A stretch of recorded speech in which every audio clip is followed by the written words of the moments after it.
कराची के गुल प्लाजा की आग ने कई घरों के चिराग गुल कर दिए। जहां भाग अफराद की तादाद 28 तक जा पहुंची। लापता अफराद की तादाद 85 हो गई। अरबों रुपए का माल जलकर राख हो गया।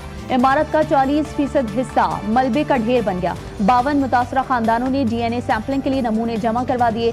सर्चिंग टीम लापता अफराद की तलाश में मसरूफ। रेस्क्यू एहलकारों ने ग्राउंड और पहले फ्लोर को क्लियर कर लिया। क्रेनों की मदद से 16 गाड़ियां, 12 मोटरसाइकिलें और एक रिक्शा छत से उतारा गया। SBCA ने बिल्डिंग को इंतहाई मखदूश करार दे दिया। आग लगने के बाद प्लाजा के अंदर की फुटेज ने दिल दहला दिए। डिप्टी कमिश्नर के मुताबिक तीसरी और चौथी मंजिल से कोई लाश नहीं मिली।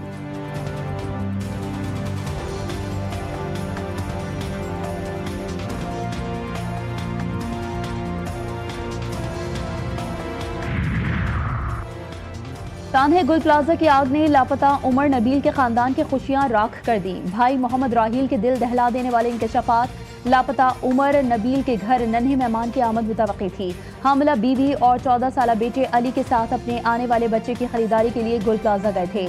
आग लगने के वक्त उनकी हमजुल्फ से फोन पर बात हुई। उमर नबील ने बताया वो फर्स्ट फ्लोर पर मौजूद हैं। इमारत में शदीद धुआं भर चुका है, कुछ नजर नहीं आ रहा, ऑक्सीजन भी खत्म हो रही है। उमर नबील टेक्सटाइल फैक्ट्री में CFO थे। इतवार की रात से अब तक वो मिसिंग है, लापता है, उनका कोई पता नहीं, कोई इन्फॉर्मेशन नहीं। हमें 4 दिन का काम 1 दिन में मिल जाए, हमें हमारे लवाहिकीन मिले, हमें हमारे मरहूमीन मिले कम से कम। अब ये तो कंफर्म है कि 4 दिन बाद वो मरहूमीन हैं। हम जिंदा एक्सपेक्ट नहीं कर रहे, मगर हमें मिले तो सही उनके सामान। किसी को मां का इंतजार, कोई अपने वालिद के लिए बेकरार, किसी को बेटे की खबर दरकार। मुतासरीन को बस किसी मौजज़े का है इंतजार। वक्त के साथ साथ गुल प्लाजा के मुतासरीन के हौसले टूटने लगे। कई खानदान अब भी इमारत के बाहर मौजूद। मुतासरीन ने कहा 4 रोज हो गए हैं, अब तो हमारे घर वालों की लाशें निकाल कर दे दें।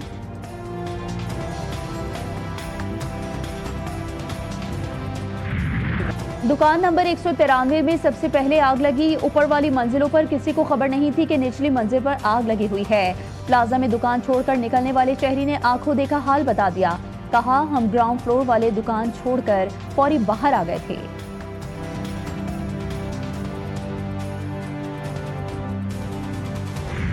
जो वाकयात कराची में हो रहे हैं, आतिशज़दगी का वाकया, उससे कबल हर दूसरे दिन जो है डंपर जो है वो जाने लेता है लोगों को। ये इतना बड़ा शहर हो गया हुआ है कि ये ह्यूमनली पॉसिबल नहीं है कि आप उसको मैनेज कर सकें प्रेजेंट स्ट्रक्चर के अंदर। वज़ीर दिफा ख्वाजा मोहम्मद आसिफ ने 18वीं तरमीम को ढकोसला करार दे दिया। कहा महल्ले में नुमाइंदगी नहीं होगी तो वज़ारत दिफा के फायर ब्रिगेड आकर आग पर काबू पाएंगे। कराची में आग तो कभी डंपर्स जाने ले लेते हैं। कराची इतना बड़ा शहर हो गया है कि इसे संभालना मुश्किल हो गया। पाकिस्तान पीपल्स पार्टी की रहनुमा शहला रजा ने जवाब दिया, न्यूजीलैंड में आग लगी तो 40 लोग हलाक हुए। ये आग है, हो जाता है, ये अजीब है। एक वाक़े को बुनियाद बनाकर आप सूबों तक 18वीं तरमीम और बुनियादी तालीम तक चले गए। पाकिस्तान के हर शहरी का हक है कि वो हुकूमत सिंध से भी और वफाकी हुकूमत से भी ये सवाल करें कि कराची आपकी तरजीहात में कहाँ पर है। कराची के बुनियादी मसाइल को कौन एड्रेस करेगा और कब वहाँ के बुनियादी मसाइल एड्रेस होंगे? क्या आप अपनी जान इतनी आसानी से छुड़ा लेंगे? आपके दर्द, आपके एहसास का तो अंदाजा उसी वक्त हो गया जब वजीर आला सिंध इस साने के 22 घंटे के बाद मौके पर पहुंचे।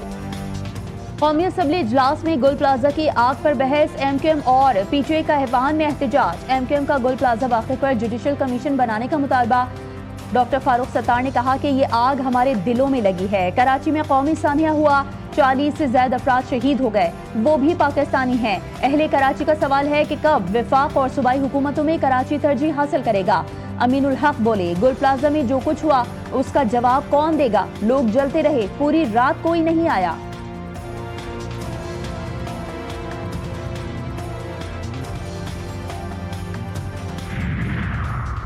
ताजिर बरादरी के जख्मों पर नमक ना डाला जाए, सियासी पॉइंट स्कोरिंग से गुरेज किया जाए। गवर्नर सिंध कामरान खान टिसोरी ने कहा सिंध हुकूमत पर तनकीद नहीं कर रहा, हम एक दूसरे को नीचा दिखाने में बहुत गिर चुके हैं, हमें सानिया से सबक सीखना होगा। अगर ऐसा खूनी प्लाजा शहर में बना हुआ है या बनने जा रहा है तो हमें इसे रोकना होगा।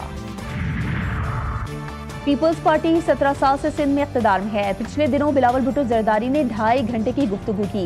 उनकी लॉन्चिंग गुल प्लाजा में जल रही है। अमीर जमात इस्लामी पाकिस्तान हाफिज नईमुर रहमान की सिंध सरकार पर कड़ी तनकीद। कहा, प्लाजा सानी की तहकीकात होनी चाहिए कि ये आग कैसे लगी। वज़ीर आज़म शहबाज शरीफ स्विट्जरलैंड पहुंच गए। यूएन में पाकिस्तान के मुस्तकिल नुमाइंदे स्विट्जरलैंड में पाकिस्तानी सफीर और सिफारती अमले ने इस्तकबाल किया। वज़ीर आज़म वर्ल्ड इकनॉमिक फोरम के इजलास के मुख्तलिफ सेक्शंस में शिरकत करेंगे। मुख्तलिफ आलमी रहनुमाओं से मुलाकातें भी करेंगे।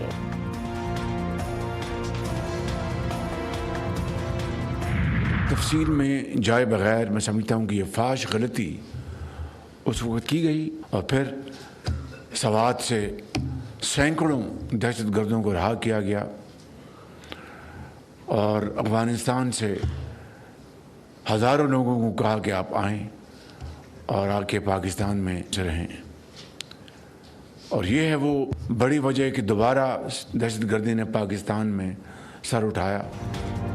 अफगानिस्तान से लोगों को लाकर बसाना फाश गलती थी। अफगानिस्तान पुरअमन तौर पर रहना चाहता है या नहीं, इस बात का फैसला करना होगा। पाकिस्तान के अंदर और बाहर खारजियों के खात्मे तक चैन से नहीं बैठेंगे।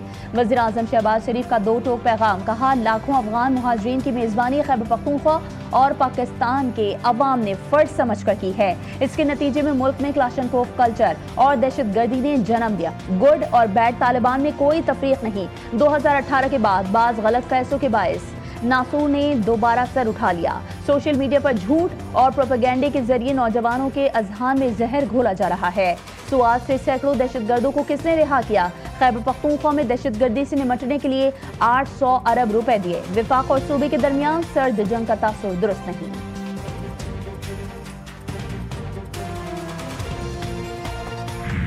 पाकिस्तान हमेशा जिंदाबाद। फील्ड मार्शल सैयद आसिम मुनीर का नेशनल पुलिस अकेडमी इस्लामाबाद का दौरा। नेशनल पुलिस अकेडमी पहुंचने पर गार्ड ऑफ ऑनर पेश किया गया। फील्ड मार्शल ने पुलिस शोहदा की यादगार पर फूल रखे और फातिहा ख्वानी भी की। दहशतगर्दी और दाखिली सिक्योरिटी चैलेंजेस के खिलाफ पुलिस के किरदार को खराज तहसीन पेश किया। कैडेट असिस्टेंट सुपरिटेंडेंट पुलिस से मुलाकात में पुलिस को पहली दिफाई लाइन करार दिया। अफसरान से खिताब में कहा, शहरियों की जान, माल और इज्जत के तहफ़्फ़ुज़ में पुलिस का किरदार कलीदी है। जदीद पुलिसिंग और अवामी अतमाद का फरोग वक्त की अहम जरूरत है।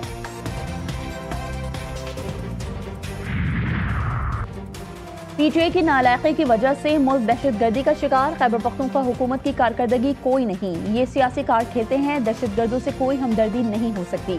सेनेटर तलाल चौधरी का कौमी असम्बली इजलास में इज़हार ख्याल। पीटीआई रहनुमा असद कैसर बोले, हम दहशतगर्दी के खिलाफ हैं।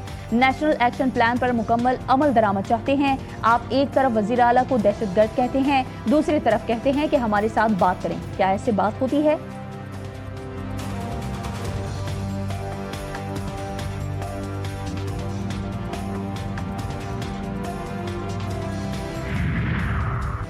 वज़ीर आज़म ने बगैर किसी शर्त के मिल बैठकर बात करने का कहा। बजट वाले दिन वज़ीर आज़म खुद अपोजिशन के बेंचेस पर गए।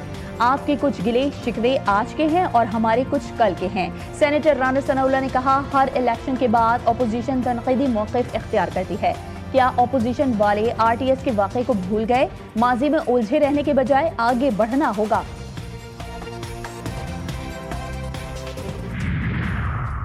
चेयरमैन पीटीआई ने बानी से मुलाकातों को आईनी और कानूनी हक करार दे दिया। बैरिस्टर गौहर ने कहा, एस्टेब्लिशमेंट समेत किसी से कोई राबता नहीं, मुखालिफिन के साथ कोई दुश्मनी नहीं, गिरेबानों में हाथ डाल के कुछ हासिल नहीं होगा।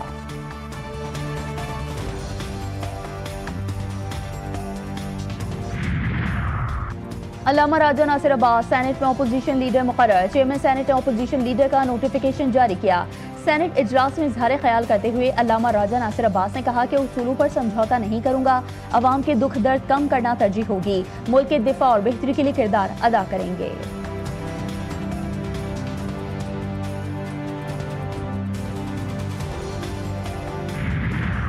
पंजाब में तरक्याती मंसूबों पर अरबों रुपए खर्च किए जा रहे हैं। हर मंसूबे में ब्यूटिफिकेशन प्लान लाजमी होना चाहिए। तरक्याती मंसूबों में ग्रीन बेल्ट्स का तहफ़्फ़ुज़ यकीनी बनाया जाए। वज़ीर आला पंजाब मरियम नवाज शरीफ ने मंसूबे के साथ फुटपाथ की बरवक्त तामीर यकीनी बनाने की हिदायत जारी की।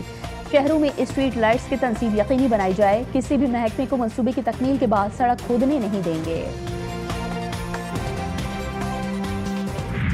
सिंध के बाद पंजाब ने भी ई बसेस का मंसूबा शुरू किया। सीनियर वजीर सिंध शर्जील इनाम मेमन कहते हैं कि सूबे में शोबा ट्रांसपोर्ट को बेहतरी की तरफ ले जा रहे हैं। सिंध हुकूमत ईवी गाड़ियों को तरजीह दे रही है। सूबे में पीपल्स बसेस की वजह से लोग मुस्तफीद हो रहे हैं। 5000 बसेस लाने में वक्त लगेगा। बसेस के अखराजात ज्यादा हैं।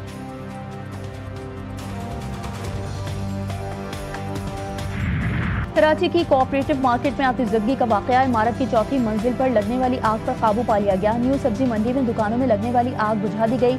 कोयटा के लियाकत बाजार में लगने वाली आग ने ताजिरों का अरबों रुपए का नुकसान कर दिया। फायर ब्रिगेड ने आग को फैलाने से रोक दिया। कराची में जेल चौरंगी के करीब डाकू शहरी से 62 लाख रुपए छीन कर फरार। डाकुओं और शहरी के दरमियान फायरिंग का तबादला। राहगीर जाँ बहक। 25 साल वकार फिल्टर प्लांट में काम करता था। ग्रीनलैंड के तनाज़े पर अमेरिका और यूरोप आमने सामने। अमेरिकी सदर डोनाल्ड ट्रंप ने साथ न देने पर इत्तेहादी ममालिक पर भारी टैरिफ लगाने की धमकी दे डाली। बरतानवी वज़ीर आज़म सर कीयर स्टारमर ने कहा है कि इत्तेहादी ममालिक के दरमियान इख्तलाफात को टैरिफ्स के जरिए हल करना दुरुस्त तरीका नहीं है। फ्रांस के सदर का यूरोपीय यूनियन पर अमेरिका के खिलाफ अपने मजबूत तरीन तजारती हथियार ट्रेड बजूका को इस्तेमाल करने पर जोर। यूरोपीय यूनियन की सदर अर्सुला वॉन डर लेयन ने कहा है कि मौके से फायदा उठाने और एक नया आज़ाद यूरोप बनाने का वक्त आ गया है। अमेरिकी सदर ट्रंप फ्रांसीसी हम मनसब के सख्त मौक़िफ़ पर बरहम। कहा मैक्रोन बहुत जल्द इक़्तिदार से बाहर हो जाएंगे। और मुल्क के बालाई इलाकों में बर्फबारी। सर्दी बढ़ गई। बर्फबारी से वादियों के हुस्न में मजीद इजाफा हो गया। वादी कागान में हर तरफ सफेदी छा गई। गलियात में वक्फे वक्फे से हल्की बर्फबारी। दर्जा हरारत नुक्ते जमात से कई दर्जे नीचे चला गया। सयाह बर्फ से ढके मनाजिर से लुत्फ उठाने लगे।